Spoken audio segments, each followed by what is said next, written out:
ജാഹിലിയ കാലഘട്ടത്തിലെ ഒരു പ്രമുഖ നേതാവ് പറയുന്നു, ഞാൻ ഒരിക്കൽ മക്ക പട്ടണത്തിൽ വീട്ടുസാധനങ്ങൾ വാങ്ങാൻ പോയതായിരുന്നു. അബ്ബാസ് ഇബ്നു അബ്ദുൽ മുത്തലിബിന്റെ കൂടെയാണ് അന്ന് താമസിച്ചത്. അടുത്ത ദിവസം നേരം പുലർന്നതേയുള്ളൂ. അപ്പോഴേക്ക് ഒരു ചെറുപ്പക്കാരൻ കഅബയുടെ അടുത്ത് വന്ന് നിൽക്കുന്നു. അദ്ദേഹം ആകാശത്ത് നോക്കി എന്തോ നിരീക്ഷിക്കുന്നു. അനന്തരം തിരിഞ്ഞു നിന്ന് അപ്പോഴേക്കും ഒരു ബാലൻ പിന്നാലെ വന്ന് ചെറുപ്പക്കാരന്റെ വലതുഭാഗത്ത് നിൽക്കുന്നു. തൊട്ടു പിന്നാലെ ഒരു സ്ത്രീ വന്നു ഇരുവരുടെയും പിന്നിൽ നിൽക്കുന്നു. പിന്നീട് ഞാൻ കണ്ടത് മുന്നിലെ ചെറുപ്പക്കാരൻ കുനിയുകയാണ്. അദ്ദേഹത്തിന്റെ പിന്നിൽ ബാലനും അവർക്ക് പിന്നിൽ സ്ത്രീയും കുനിഞ്ഞു. പിന്നീട് അവർ തലയുയർത്തി നിൽക്കുന്നു. അനന്തരം തറയിൽ മുഖം വെച്ച് സാഷ്ടാംഗം ചെയ്യുന്നു. ഞാൻ അബ്ബാസിനെ വിളിച്ചു പറഞ്ഞു, എന്തൊരു കാഴ്ചയാണിത്, നിങ്ങൾക്കറിയുമോ ഇതെന്താണെന്ന്? അവർ 3 പേരും ചെയ്യുന്നത് കണ്ടുകൊണ്ട് പറഞ്ഞു, ചെറുപ്പക്കാരൻ എന്റെ സഹോദരൻ മുഹമ്മദ് ബിൻ അബ്ദുള്ളയാണ്. ആരാണ് ആ ബാലൻ? എന്റെ സഹോദരപുത്രൻ അലി ഇബ്നു അബി ത്വാലിബാണ്. ആ സ്ത്രീയോ എന്റെ സഹോദരപുത്രൻ മുഹമ്മദിന്റെ ഭാര്യ ഖദീജ ബിൻത് ഖുവൈലിദുമാണ്. എന്റെ സഹോദരപുത്രൻ മുഹമ്മദ് പറയുന്നത്, ആകാശഭൂമിയുടെ സൃഷ്ടാവായ തന്റെ ദൈവത്തിനാണ് ഞാൻ ആരാധിക്കുന്നത്. ഭൂമുഖത്ത് ഇവർ 3 പേരും അല്ലാതെ മറ്റൊരാളെ ഈ മതത്തിലുള്ളതായി എനിക്കറിയില്ല. ഖദീജ മുഹമ്മദ് നബിയുടെ പ്രഥമ പത്നി, നബിയിൽ വിശ്വസിച്ച ആദ്യ വ്യക്തിയും വിശ്വാസികളുടെ ആദ്യ മാതാവും പ്രമുഖയുമായിരുന്നു അവർ. പ്രവാചകത്തിന്റെ പ്രാരംഭഘട്ടത്തിലെ പ്രതിസന്ധികളിൽ നബിക്ക് താങ്ങും തണലുമായി വർത്തിച്ച ധീരവനിത. പിതാവ് ഖുവൈലിദ്, മാതാവ് ഫാത്തിമ ബിൻത് സൈദുമാണ്. ഖുറൈശികളിൽപ്പെട്ട ഗോത്രക്കാരിയാണ് ഖദീജ റളിയല്ലാഹു അൻഹു. ഹിജറ 556 അവർ ജനിച്ചു.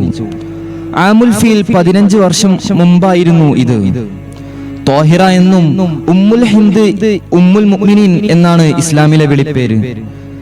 സൗന്ദര്യവും സൽസ്വഭാവവും ഒത്തിണങ്ങിയ ഖദീജ ബുദ്ധിവൈദ്യം, വിശാല മനസ്കത, നിശ്ചയദാർഢ്യം, ആത്മപരിശുദ്ധി, ഔദാര്യം തുടങ്ങിയ ഗുണങ്ങളിൽ മുന്നോട്ട് നിന്നു. ഇതുകൊണ്ട് തന്നെ മഹദിക്ക് സമൂഹത്തിൽ ഏറെ ആദരിക്കപ്പെടുകയും അംഗീകരിക്കപ്പെടുകയും ചെയ്തിരുന്നു. തമീം ഗോത്രക്കാരനായ ഹിന്ദ് ബിൻ സുറാറ എന്ന അബു ഹലായുമായിട്ടാണ് ഖദീജയുടെ ആദ്യ വിവാഹം. ഈ ബന്ധത്തിൽ ഹിന്ദ്, ഹാല ആൺകുട്ടികൾ ജനിച്ചു. പിന്നീട് അബു ഹാലയുടെ കാലശേഷം ആബിദുൽ മക്സുമായി വിവാഹം ചെയ്തു. ഇതിൽ ഹിന്ദി എന്ന പേരുള്ള മറ്റൊരു കുട്ടി കൂടി ജനിച്ചു.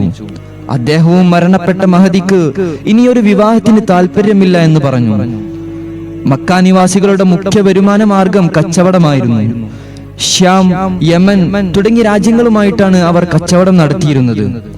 ഖദീജ മക്കയിലെ ധനികനായ വ്യാപാരികളിൽ ഒരാളായിരുന്നു. ബീവി നിരവധി സ്ഥലത്ത് കച്ചവടം ചെയ്യാൻ ആളുകളെ അയക്കുകയും ചെയ്യുമായിരുന്നു. ഒരിക്കൽ ഖദീജ വിശ്വസ്തനായ ഒരു കച്ചവടക്കാരനെ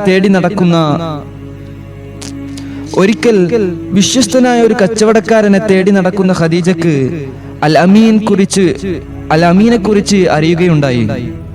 അദ്ദേഹത്തെ തന്റെ കച്ചവടത്തിന്റെ മേൽനോട്ടം വഹിച്ചാൽ അത് ഗുണകരമായി ബാധിക്കുമെന്നും അവർക്ക് തോന്നി. മക്കളെ വളർത്താൻ ബുദ്ധിമുട്ടുന്ന അബൂ ത്വാലിബ് ഒട്ടും മടിക്കാതെ മുഹമ്മദിനെ കച്ചവടത്തിനായി അയച്ചു. തുടർന്ന് മേഘം തണലിട്ടതും നബി തിരുമേനിയെ കണ്ടിട്ട് നിസ്തുര ക്രിസ്തീയ പുരോഹിതൻ മുഹമ്മദ് നബി സല്ലല്ലാഹു അലൈഹി വസല്ലമ പ്രവാചകനാണെന്ന് പ്രവചിക്കുകയും ചെയ്ത സംഭവം നിങ്ങൾക്കറിയാമല്ലോ. ഖദീജ ബീവിയുടെ അടിമ മൈസറ എല്ലാത്തിനും ദൃക്സാക്ഷിയായിരുന്നു. നബിയുടെ സത്യസന്ധതയും അമാനുഷിക കഴിവിനെയും കുറിച്ച് യജമാനനായ ഖദീജയോട് പറയുകയും ഇത് കേട്ട് മുഹമ്മദിൽ ആകൃഷ്ടരാകുകയും ഖദീജ വിവാഹം തന്നെ വേണ്ട എന്ന് പറഞ്ഞ ഖദീജ വിവാഹത്തിന് സമ്മതിക്കുകയും ചെയ്തു. കച്ചവടക്കാരിയും വലിയ പ്രമാണിയായിട്ട് പോലും തന്റെ പൃഥ്വിയനായ അംർ ഇബ്നു ആസുമായി കാര്യങ്ങൾ സംസാരിക്കണമെന്ന് നിർദ്ദേശിക്കുകയുണ്ടായി. ഈ പുതുതലമുറക്ക് ഉത്തരം ഉദാഹരണമാണ്. ഖദീജ പിന്നീട് നബി തിരുമേനിയെ കല്യാണം കഴിക്കുകയും ചെയ്തു. ഈ വിവാഹത്തിന് ഖദീജക്ക് മറ്റൊരു കാരണം കൂടി ഉണ്ടായിരുന്നു. ഏതാനും വർഷങ്ങൾക്ക് മുമ്പ് നമ്മുടെ ഉത്സവ ദിവസം അവിടെ ഒരുപാട് സ്ത്രീകൾ കഅബയുടെ പരിസരത്ത് നിൽക്കുന്നു. ഞങ്ങൾക്കിടയിലൂടെ ഒരു വൃദ്ധൻ കടന്നു വന്നു. അദ്ദേഹം ജൂത പണ്ഡിതനാണെന്ന് കണ്ടപ്പോൾ തന്നെ മനസ്സിലായി. അയാൾ എന്തോ ഉറക്കെ പറയുന്നുണ്ടായിരുന്നു. സ്ത്രീകളൊക്കെ അയാളെ കല്ലെറിയുകയും തെറി പറയുകയും ചെയ്യുന്നു. നമ്മുടെ മതത്തിൽപ്പെട്ടവനല്ലെന്നും ദൈവകോപത്തിനു വിധേയനാണിവനെന്നും പറഞ്ഞ് സ്ത്രീകൾ അയാളെ പഴിക്കുന്നു. അയാൾ എന്താണ് പറഞ്ഞതെന്നു ഞാൻ ശ്രദ്ധിച്ചു. ഈ കഅബയുടെ പരിസരത്തു നിന്ന് പ്രവാചകൻ വരാൻ അടുത്തിരിക്കുന്നു. ഓ വനിതകളെ, സുന്ദരികളെ, നിങ്ങൾക്കാർക്കെങ്കിലും അയാളുടെ പത്നിയാകാൻ കഴിയുമെങ്കിൽ ശ്രമിക്കുവീൻ എന്നായിരുന്നു അയാൾ പറഞ്ഞത്. എല്ലാവരും അയാളെ തള്ളുകയും കളിയാക്കുകയും ചെയ്തപ്പോൾ ഞാൻ അയാളെ വിശ്വസിക്കുകയും കഅബയുടെ നാഥനോട് പ്രാർത്ഥിക്കുകയും ചെയ്തു, ആ പ്രവാചകന്റെ പത്നിയാക്കണേ എന്ന്. ഉത്തമ ഭാര്യയായ ഖദീജ ഭർത്താവിനെ തന്റെ സ്വന്തം സന്തോഷമാക്കി മാറ്റുകയും ചെയ്തു. ആ മഹാവനിത ഹിറാ ഗുഹയിൽ പേടിച്ചു വിറച്ചു വന്നപ്പോഴും പ്രവാചകന്റെ ഏക തണലായി വർത്തിച്ച ഈ മഹദിയാണ്. നബിയുടെ ഭാര്യമാരിൽ ഏക കന്യകയും സുന്ദരിയും ചെറുപ്പക്കാരിയുമായ ആയിഷ ബീവി റളിയല്ലാഹു അൻഹ ഒരിക്കൽ പറഞ്ഞു, ജീവിതത്തിൽ എനിക്ക് അസൂയ തോന്നിയത് ഒരാളോട് മാത്രമാണ്, നബിയുടെ ആദ്യ ഭാര്യ ഖദീജയോട്. സത്യത്തിൽ ഞാൻ അവരെ കണ്ടിട്ടു പോലുമില്ല. പക്ഷേ നബി തിരുമേനി എപ്പോഴും അവരെ പുകഴ്ത്തി സംസാരിക്കുകയും എനിക്കത് കേൾക്കുമ്പോൾ അവരോട് അസൂയ തോന്നുമായിരുന്നു. അവളെ കണ്ടിട്ടു പോലുമില്ല.